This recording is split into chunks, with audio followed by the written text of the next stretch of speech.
To begin the surgery, your physician will make an incision in the skin over your hip joint, cutting through the skin, soft tissue, and muscle to access the hip. Once the hip is reached, the ball is dislocated from the socket and removed from the end of the femur with a saw.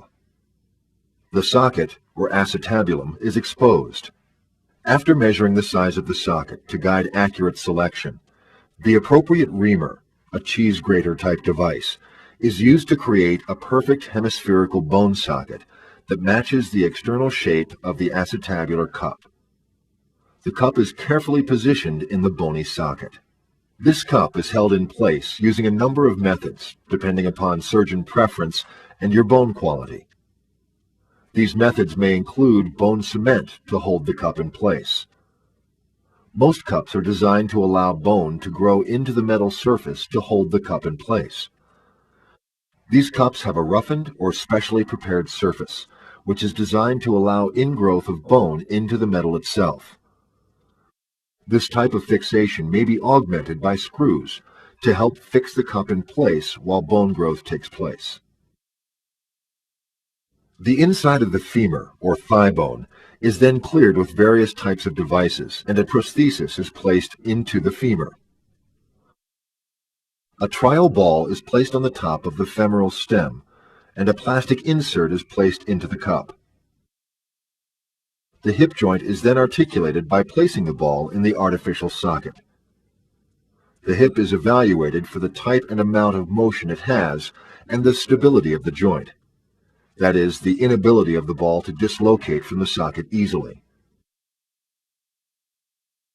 Once the appropriate combination has been found, the ball is then placed onto the femoral stem, and the final insert is placed into the cup. The leg is evaluated again for stability and mobility and leg length equality. Throughout the operation, numerous measurements and operative considerations are taken to equalize leg lengths. However, the primary goal is to achieve a stable, non-dislocating hip. Prior to final assembly of the total hip, leg lengths are again evaluated. The new implants will replicate your hip joint.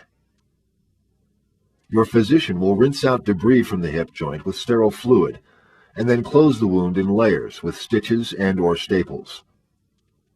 A plastic drain may be placed in your hip and removed later. The purpose of the drain is to remove blood from the inside of the joint and tissues that might accumulate in the area after surgery. When you awaken from surgery, you will be in the recovery room.